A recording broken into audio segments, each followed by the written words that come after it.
Hello, warriors. Welcome to the You Movement. I am B, and it's just gone past midnight, which means I've given myself the green light to do a little bit of work, because my new protocol means I don't work on the Sabbath. It is my day to give myself permission to do nothing. Well, as close to nothing as one can get. I still got out for a walk, did a little bit of yoga, but really I chilled the fuck out. Now, I don't know if you're aware or not, but Soul said to me, 100 days to chill the fuck out. And that is what I've been doing, because my primary goal at the present moment in time is regulating my nervous system. I am still experiencing ego death. I'm still experiencing nervous system dysregulation, which comes with a lot of fear, panic, and paranoia, which is very unpleasant as I shift very easily into hypervigilance, and I slip very easily into catastrophizing and coming up with the worst case scenario. A lot of intrusive thoughts. It's come to my attention I'm not the only one at the present moment in time with the energies that we are in that is dealing with intrusive thoughts. So today I wanted to address that in case somebody out there is also struggling to control this monkey mind, because it is like a rabid animal that is out of control. So, to give a little bit of history to understand why I am the way that I am and why you are the way that you are potentially. Those that have been following me for some period of time knows that for the last 6 years, my life has looked like a dumpster fire. I had a healing crisis that brought on a massive shift and change in absolutely everything that I do and think and act on. That healing crisis instigated me to get into complete and utter sobriety after years or decades of using multiple tools to numb my nervous system, those being smoking, drinking, pharmaceuticals, which pharmaceuticals, SSNIs, SSRIs, Wellbutrin, and whatever cocktail the doctor was like, try this one next. So there was a good few that I was on. The last one that I was on was Cymbalta, and it took me 9 months to wean off of that, and then a further, I'd say, year or more to get my brain back to the way that it was prior to this chemical intervention. On top of that, I used in my weaning process from the tobacco and the pharmaceuticals a balanced cannabis for a period of time, medicinally speaking, to help me through the process that I was going through, because at the time I was also dealing with my mother's death. I was dealing with the loss of my best friend. I was dealing with the collapse of my marriage. I was dealing with the twin flame activation and a Kundalini. I was dealing with a legal battle that began after my mother passed away that held control over my house. She owned my house prior, despite my warning her that if we didn't sort this situation out before she passed away, there would be chaos. I saw it coming, but nobody ever listened to me.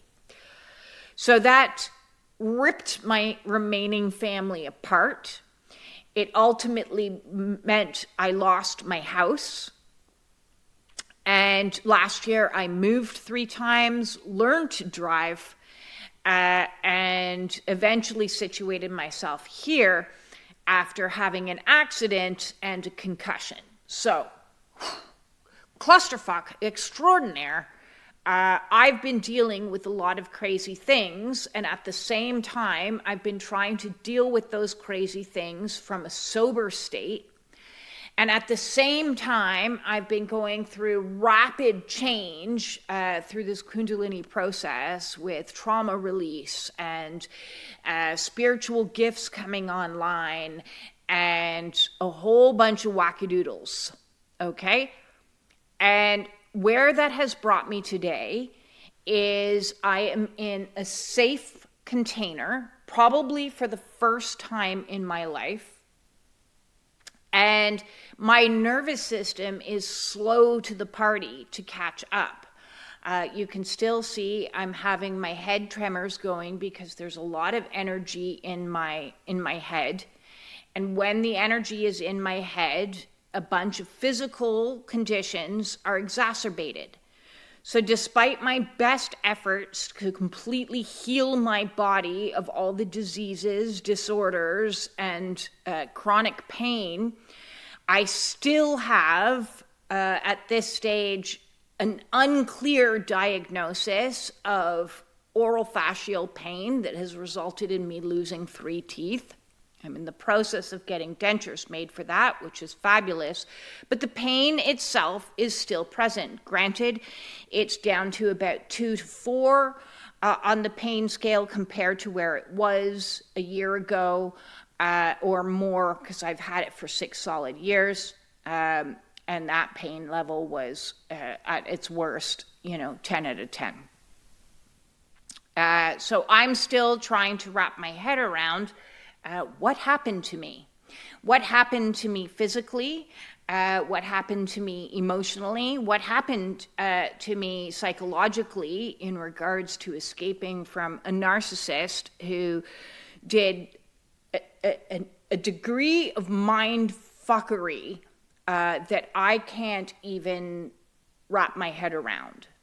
And so because my mind isn't clear on what happened to me or what is happening to me, because when the energy is high, the pain gets worse because you get tense. When you get tense, you intensify your own pain in your body because you're clenching and holding on and not allowing blood flow, which also exacerbates the tinnitus that I started having about 3 years ago. Something went pop, and ever since I've had tinnitus all the time. Yes, I still get those odd downloads, in different ears. Not as much as I used to. I had those for years leading up to this, and then it was pop, and now it's been a steady hiss. And it's quite annoying and quite loud and can be very fear-inducing. So when you don't know what happened to you or what is happening to you, your mind is desperately trying to find answers. And in desperately trying to find answers, it may spin out and then your thoughts get basically hijacked because in desperation, you start thinking crazy thoughts. And I have experienced the craziest of crazy thoughts because when I didn't know what was going on with this 3 years ago, and I was in the midst of dark night of the soul, I did something very stupid. And what that was go down rabbit holes, okay? So when we are desperately searching for answers, whilst in a state of hypervigilance, which means you're not in your right mind anyways, because your brain chemistry is out of whack and it's firing cortisol to keep you in a fight or flight response, that is not the time to make decisions. And man, have I made a lot of stupid decisions whilst in this mushy state of confusion and hypervigilance. One of those decisions, as I said, was to go down these rabbit holes and start looking for answers of what was happening to me.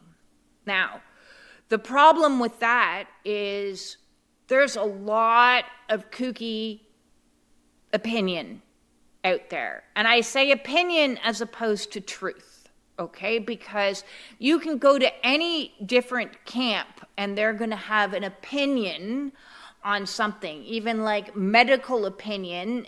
I went to different doctors, okay? One doctor told me that I had trigeminal neuralgia. Another doctor told me that I needed to have brain surgery and have my nerve cut. Another doctor told me, no, that's not what you have. You have Nico, which means you have like an infection in the bone that is like slowly like eating away at the bone. And if I didn't do her protocols, then I was going to be screwed. Okay, she screwed me out of $2,000, so she did. She was a shyster. So there's one realm in the medical community. There's another realm within like the psychological community that can tell you a lot of poppycock too. So we have to be very vigilant to question everything and don't be seeking answers while we're in a state of hypervigilance, because we are easily led astray. I did a video the other day on my gullibility, and that my gullibility was like intensified to the nth degree when the Kundalini is in my head, and when also, I'm getting flooded with cortisol, not the best time to be making decisions at all. It's actually when I made the decision to move into the tiny home, because I was so scared of being, homeless, that I took the first thing that I could get. Right? So in taking the first thing that I could get, I didn't really make a good decision. If I had spent a greater amount of time in that trailer park, I would have known that that wasn't going to be a good fit. But I was desperate, and I made desperate decisions. And in making desperate decisions, some of them were pretty stupid, including this tattoo. But, it needs some work done, because I just approved it last minute, and I didn't do what I normally do, which is to sit on it, because I wanted it to do something different than it is. So in my awakening, I've made some permanent decisions in regards to tattooing. This tattoo I call my intuition. Always trust your intuition. And this one's always use your voice. So they're a permanent reminder on my body to always use my voice and always trust my intuition. And that's okay. I can laugh at it now. I've got a sense of humor about these things. But one of the other rabbit holes I went down was the internet. Okay? And it's great that there's communities on the internet to help people on the ascension path, or the twin flame journey, or the awakening path. But the problem is, a lot of them are telling you stuff that's going to fill your head with more fear, more terror. And listen, I already had enough terror. I didn't need more terror. So when I went down a few rabbit holes and started reading about the worst possible scenarios, I got those planted like a seed in fertile soil.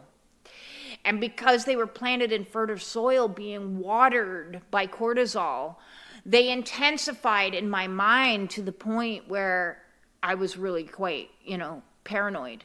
I was very paranoid through a lot of my awakening in the last 3 years. And I didn't do myself a service. Had I found Craig Holliday from the beginning and watched multiple videos of him reminding me to calm the crazy mind, because as we're going through a Kundalini, our mind basically turns to mush in this flooded state, because our nervous system is being rewired. And as it's being rewired, we are even more susceptible.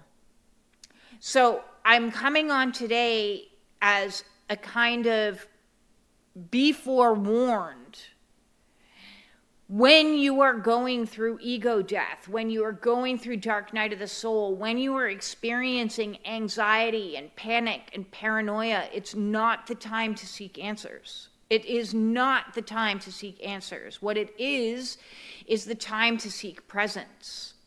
It's the time to not listen to the monkey mind that's gone absolutely ape, and listen instead to your body, and listen instead to your sensory system of what's around you.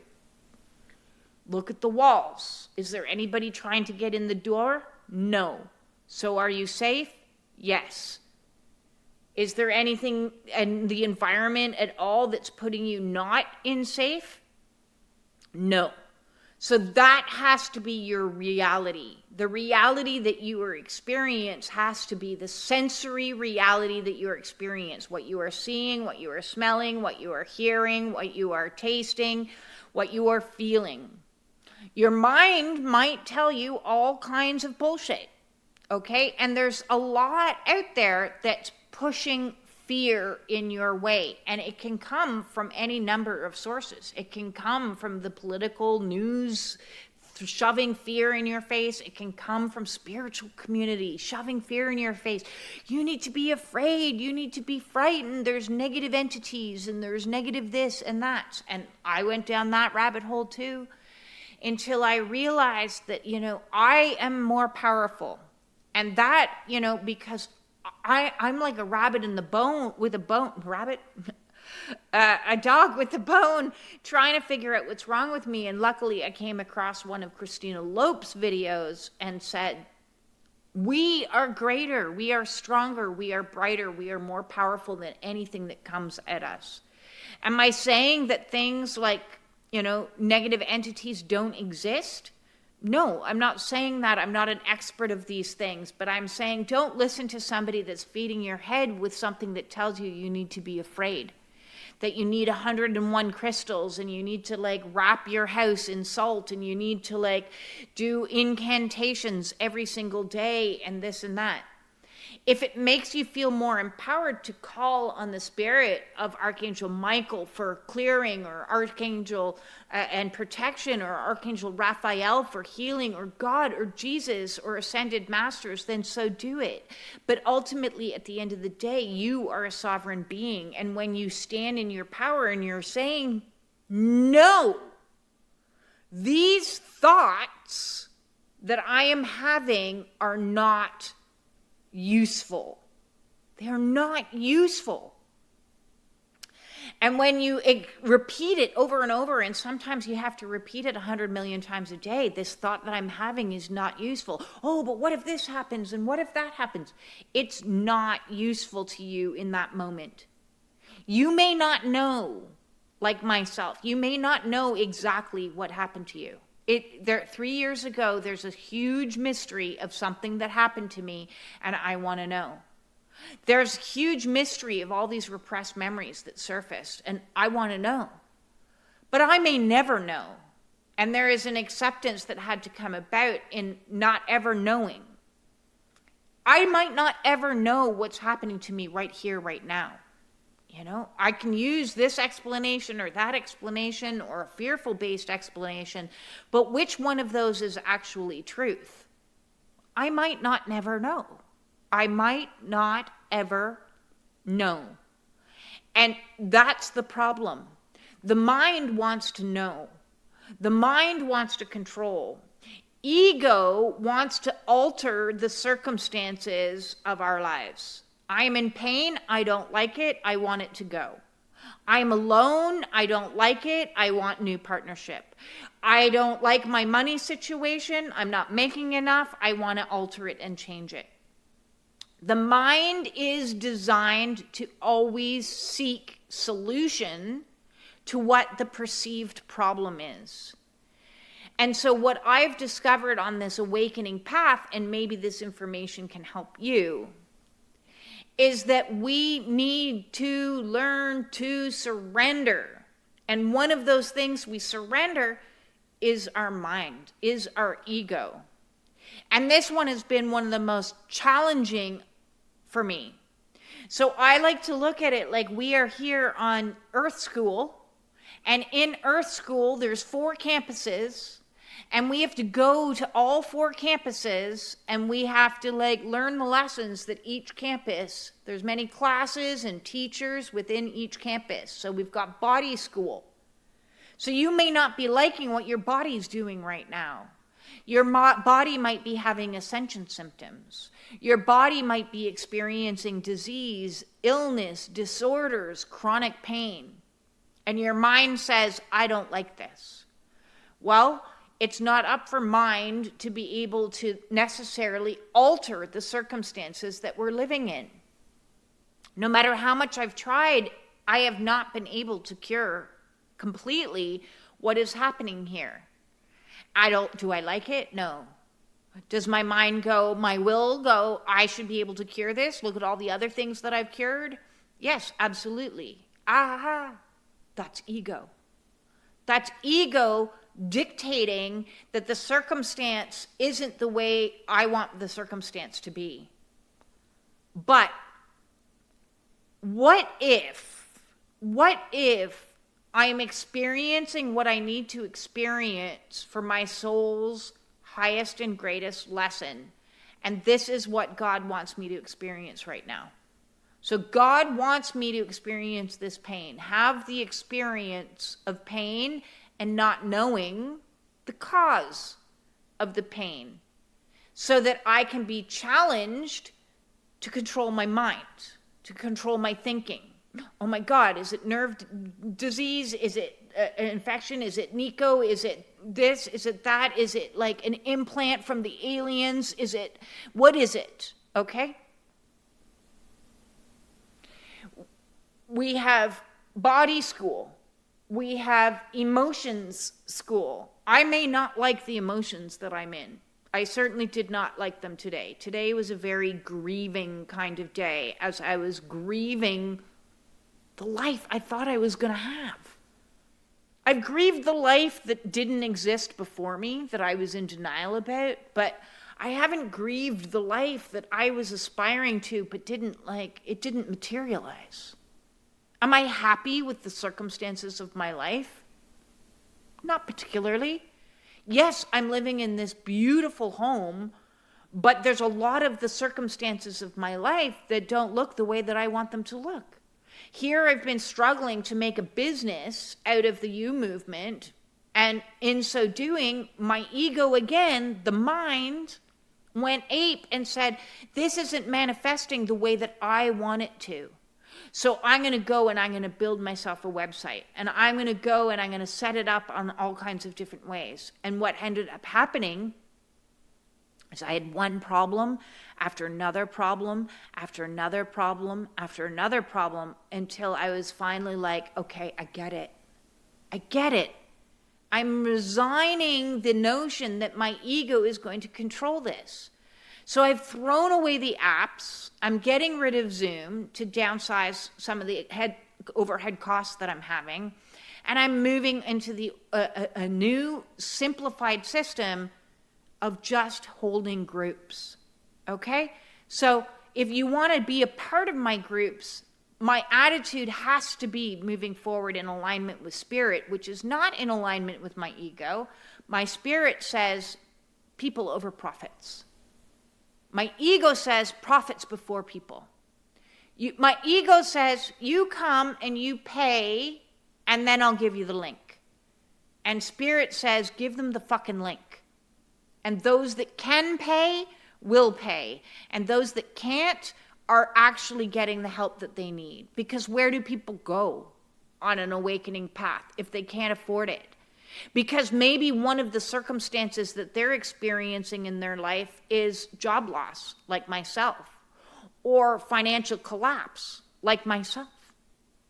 What if they're facing homelessness, which I've had fears of? I understand those fears. What if they're like preparing for another move that they can sense is coming, but they have no idea where they're going? And they don't have the resources to go and buy first to join the meeting. That isn't in alignment with what soul told me to do. But my ego got carried away and went, my ego wants this. My ego wants a living wage. But that's not what I'm here to do. I'm here to show up and provide services for people that don't have resources. So I'm going to just blind faith it that God's going to figure out a way forward for me. In the present moment today, I'm facing fear of the unknown. How am I going to survive in the world? I don't know. I have no idea. So maybe that's one of the fear that you're facing in the present moment is, how am I going to survive? How am I going to function to my fullest ability? If I'm still having ascension symptoms that are happening in my body, how am I supposed to have a job? How am I supposed to write my book? How am I supposed to show up with the energy and the inspiration that I want to have when I'm still processing through the ascension myself? And at the same time, trying to exist in an old reality as a new reality is being built within me. So emotion school, which is activated, is like, fear. Fear. And I'm like, these thoughts aren't useful. Can I provide for what I need today? Yes. Yes, I can. I have sold my house and I have some savings because of that. And because that's how I will survive. Is every single day, these thoughts aren't useful. I can't think 5 years down the road. I can't think 2 years down the road. I can't think business plans in the old school of thinking that puts profits over people when I'm trying to build a community of people over profits. It's fighting against itself. So my ego is having a temper tantrum, and as we go through more ego death, and I say, calm the fuck down. Calm the fuck down. We either believe in God or we don't. So these thoughts that I'm having aren't useful at this moment. Maybe one of the things that you're facing is still being in this loneliness. And you're like, my ego says, fuck, I've been doing this for 5 bloody years. I am lonely. I am tired. I want a little bit of like cuddles. But because I'm not on God's time, my ego is causing resistance to the plan. But I don't know what the plan is. I got no itinerary. You know, I prayed and prayed. Please send me a syllabus. Send it into my email so I can know what's going to happen when. What the tests are, who the teachers are, when they're going to occur, and what the grade is involved for each of those tests. None of that comes. That's why it's blind faith. So whether you're facing, your relationships and this isn't the way that I want it to look, or you're facing your health and you're like, this isn't the way that I want to feel, or you're facing the financials of like trying to exist in the new reality, the new dimension, the 5th dimension with 3D dimensional programming, and it doesn't work. It doesn't matter what you're facing and not liking. Your thoughts about it is not helpful. Your thoughts about it are not helpful. It's what's causing greater degree of problem for you. So just for today, I'm not going to worry. Just for today, do you have what you need? Are you healthy enough that you're alive? Do you have a roof over your head? Do you have the basics of life provided for you? If you have the basics of life provided for you, then guess what? I'm going to tell you, you're doing it. You're surviving. And that's what we need to do right now through this crazy ascension process, is let go of the egoic expectations of what success or failure looks like, what perfection or imperfection looks like, what shame or humiliation might look like, what guilt might look like, because all of these are hooks that keep us into old way of thinking.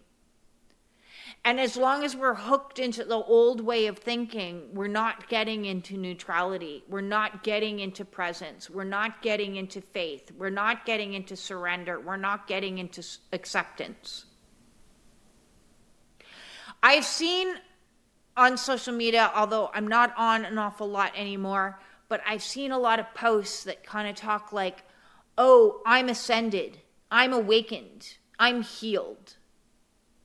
And this is the wake-up call, is if you're facing anything in your life that you are complaining against or upset with or don't like in the current environment, that's because we have more work to do. We're not done. Is it disappointing after all these years of being on this awakening journey that we're not where we want to be? Absolutely. Are we tired? Like soul tired? Yeah, we are. Are we kind of like having like, oh my God, what if like this void that I see in front of me brings nothing? Again, these thoughts are not helpful. They are not helping me right now. We need to master mind school. I need to master mind school as much as everybody else that's panicking about not building enough, that's feeling shame because I'm not seen as successful by 3D matrix standards. Do I make a living wage? No, I don't. Do I show up anyways? Yes, I do. Do I have 1 million followers and become viral? No, I don't. Do I help 5 people that have, or more, that have come and said to me, listen, your meditation saved my life? Well, I think that's more important than the paycheck. The people are more important than the paycheck. The paycheck will come or it won't, right? This is the way it is I'm either going to fall completely flat on my face, and if so, at least I've helped a few people on the way. So all I can do, all any of us can do right now is have blind faith. And blind faith isn't easy. It's not faith that gets served to you with a whole bunch of like proof. Our mind wants proof. Our mind wants the diagnosis. Our mind wants the explanation. Our mind wants the details. What happened to me? What is happening to me? What is going to happen to me? But as long as we are still asking all these questions, and as long as we are still dictating that this isn't how I want my life to look, so I want, my ego, I want it to look like XYZ instead, then we still have more work to do. We are still ascending. There is still more ego death at play. We are not awakened. We are not walking around enlightened. We are only fooled by yet another layer of ego called spiritual ego that says, look, I got this far. I've done shadow work. I've done inner child work. So I'm done, right? Like I posted the other day a video about walking on sunshine. And that's because there are moments. I'm having moments. Small little moments of feeling peace for the first time, probably in my life, where I am actually sober and just breathing and enjoying life, not influenced by other people, not influenced by any particular activity, just breathing and looking out at a pretty view, or sitting by a tree, or lying in my hammock, and I'm just like, oh, I actually feel good in this moment. And then I go down and there's more work to do.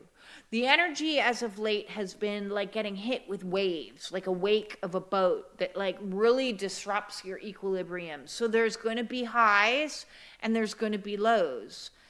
The nervous system is going to reach new levels of comfortability and be triggered a little bit less on situations that used to trigger you before. And at the same time, you're going to go down and you're going to be like, oh, more work again to do, more tears to cry, more affirmations to have, more seeing the reality of the situation that I'm not in charge of this rodeo show. I have to let go what I think my life should look like and say, okay, lead me to my highest and greatest path. I don't know what that looks like. I had an idea of what I thought it should look like. Thinking, not useful. I thought it should look like me writing a book and me writing a manuscript and me making oracle cards and me building an empire and me building trauma centers. This is the way I wanted my life to go. But I'm still here spending a Saturday, Sabbath, lying in bed, just calming my mind and saying, okay, no, we're learning how to rest. I can't learn to build before I learn to rest. I can't put the cart before the horse. I also can't dictate that that is what is meant for me. Whatever is meant for me is what God wants for me. So while I've had in my mind what the ideal dreamy, partnership would have looked like, that didn't manifest. That didn't materialize. Why? Because I'm not ready. Otherwise, it would be here. So as long as I am looking out and seeing, oh, look at the divine masculine collective, they've got work to do, then that mirrors back, hello, I still got work to do because I'm being judgmental. If I'm looking at my twin flame and going, oh, look at him, he's doing this or that, then I've still got more work to do because I'm being judgmental. If I'm looking at my bank balance dwindling and going, that's not what I want it to look like, but I'm being guided to do something different than what my ego tells me to do, then I have more work to do. Because I have work to do on cultivating a greater degree of faith and connection and union with God. That God will provide what I need when I need it. Instead of looking for people to pay me, I need to look to people who I can help. It's a different system. It's not about it. It needs to be me. It's a system of what can I do for you?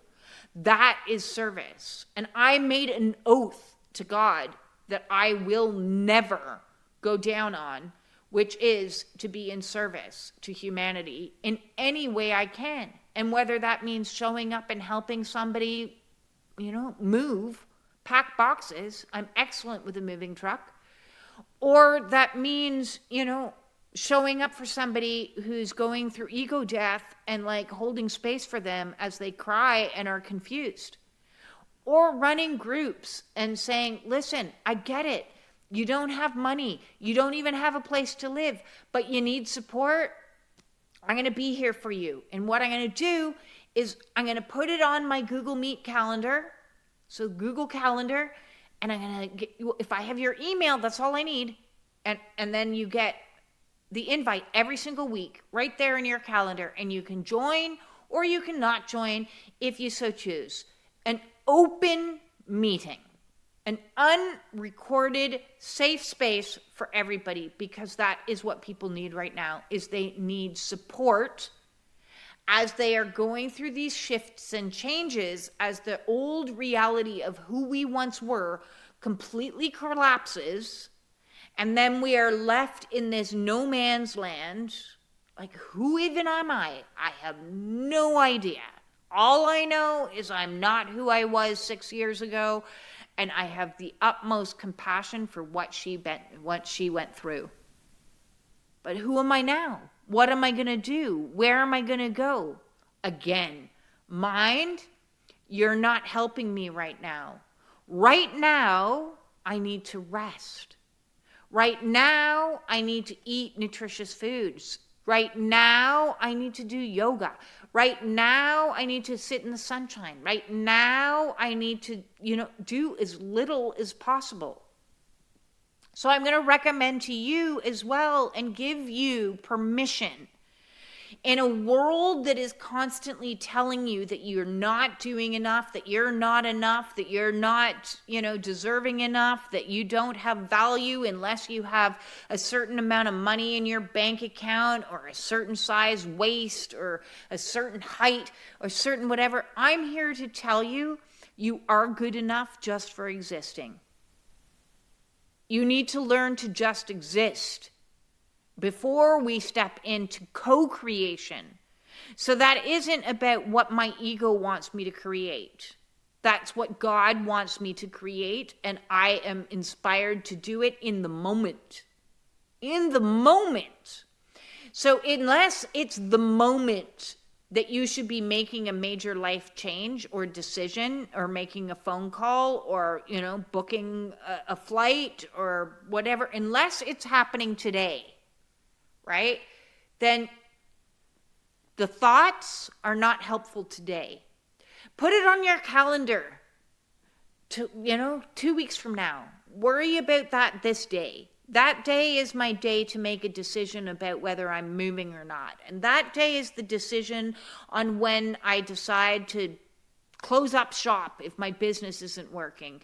That's the day. I'm going to make my decision on that day. So book on your calendar the day you will make a decision, so that you're not making decisions while you're cloudy, while you're foggy, while you're confused, while you're in fear, while you're in anxiety, while you're in panic and paranoia, while your brain is being flooded with cortisol. Is not the day to make a decision, because you will make more challenging decisions if you attempt to do it in that environment. Your mind is brilliant. It has gotten you this far in life, and it will get you the rest of the way. I have utmost faith in your ability to survive, because you have 100% survival rate so far. I'm going to say that again. You have 100% survival rate so far. So when that choice point comes that you need to make a decision about moving or switching jobs or accepting a job or starting a new relationship or leaving a relationship or whatever it is that you need to do, that's the day to worry about it. You'll know that what to do when the time comes. But today is not that day. Today is the day that we recover. We restore, we replenish, we rest, we allow our nervous system an opportunity to catch up with all of the stuff that has happened in our awakening thus far. And if that means grieving and experiencing anger or sadness or tears or whatever it is, we're going to give ourselves the container to feel what we need to feel, to heal it. And we're going to tell the mind to shut the fuck up. Not helpful. Not helpful. You'll hear the old programming. I hear it all the time. I hear my mother's voice in my head that says, look at you. You're accomplishing nothing. What can you do? You're useless. You're incapable of doing anything. And I say, I hear what you're saying, but you're full of shit. I've already proved that I'm capable of doing many things. So you're not a useful thought. You're not even alive anymore, but you're still haunting me. So I'm just not going to listen to that thought. Okay? I'm just not going to listen to that thought. And I'm going to keep doing it 100 times a day if I have to. The thought that says you're a failure, the thought that says that you're a fuck up, the thought that says that you should or shouldn't do something different than you're doing it, the thought that says, oh my God, they're going to think I'm a bad person, they're not going to like me, they're going to have problems with me. No, we're not doing that. The thought that says, it's shameful for you to feel the way that you feel. Do you know how much shame I had around loving somebody? Like, that's crazy. That is absolutely crazy. The crazy isn't the loving somebody. The crazy is the shame that I felt in doing so. I know where it originates from, because any time that I had like any kind of genuine feeling, good, bad, or indifferent, that information would be like extricated out of me from my mother, and then I would be ridiculed and humiliated. So like having a crush on somebody or falling in love with somebody was like the most humiliating thing that could have happened to me, because if she got info on it and it didn't go right, then she would have totally humiliated me. I can remember, for example, I had just given birth to my son 5 days earlier. And she and my dad came to Ireland to visit me. I was in Ireland where I had my son. And my relationship with his father had broken down 3 weeks before I gave birth. I thought really bad timing. But I was so hopeful. I just wanted to put the family back together. And so there was a party being had, and he said, why don't you come bring the baby, and, we'll wet the baby's head, as it's called in Ireland, which means everybody gets drunk. The baby doesn't. And so I went to this party, and I was so wanting this to be our reunition. Now that our son's here, you're going to come back to me, right? We're going to put this right. And it didn't go according to plan. He basically said, no, that's not what's happening. If he loved me enough, he would have wanted to leave the pub, but he didn't. I was devastated. Talk about hormones 5 days after giving birth. Your hormones are insane. And I was heavier than I had been before I got pregnant. And so I was devastated. I started crying. And of course, my mother saw the humiliation that I was experiencing and said to me, well, you're kind of a false advertising. He fell in love with a skinny girl, and you're not skinny anymore. So she used my most vulnerable moment and humiliated me, which is what she routinely did. So I then associated loving somebody with humiliation. And so I'm not going to allow myself to feel humiliated, because those thoughts, oh my God, it's so embarrassing. I can't help it. My heart did what it wanted to do. It didn't concoct the reality that it was. It just did what it did. But I'm not going to take other people's judgment, and I need to be very vigilant to observe when there is judgment coming towards me, and when there is judgment coming towards me, from my own thinking that says I should or shouldn't feel this way, I should or shouldn't do this, I should or I need to accomplish more, I'm a failure because this, that, or the other. No. Listen, all of us that have walked this path are still alive. That is the success story. That is it. That's it.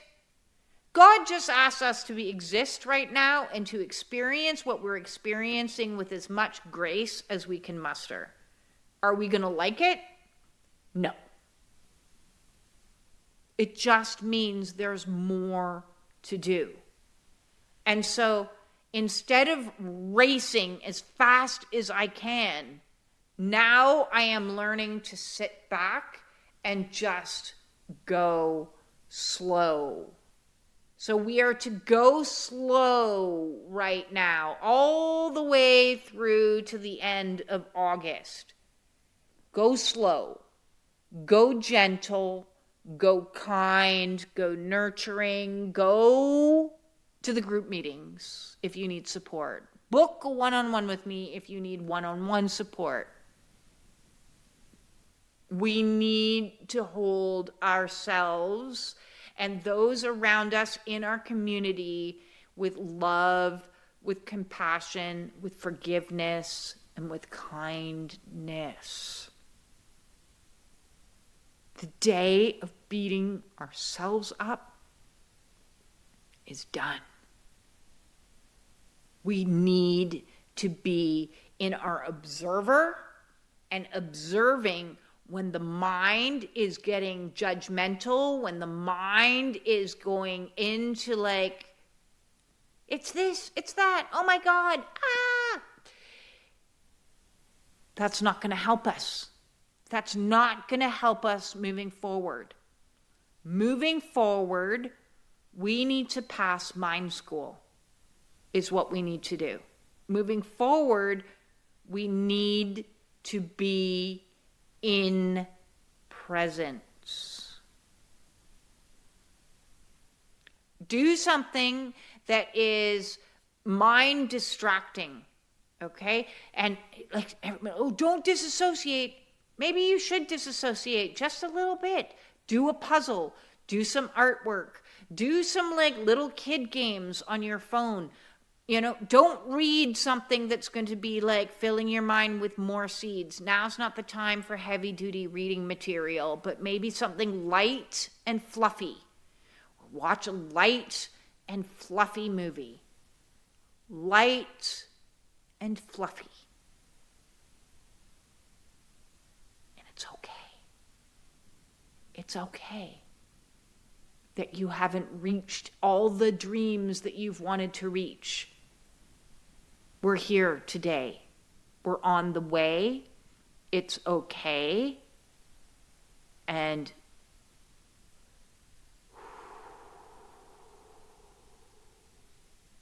breathe. With that all said, I want to thank absolutely everybody that has supported me emotionally, supported me energetically, supported me by financial donations. My ego really likes those. Supported me with the thumbs up, the shares, the comments. You know, I greatly appreciate all of that. You have no idea. So, to that said, I'm sending everybody my absolute love. That's what we need most right now, is love. Peace. Peace in.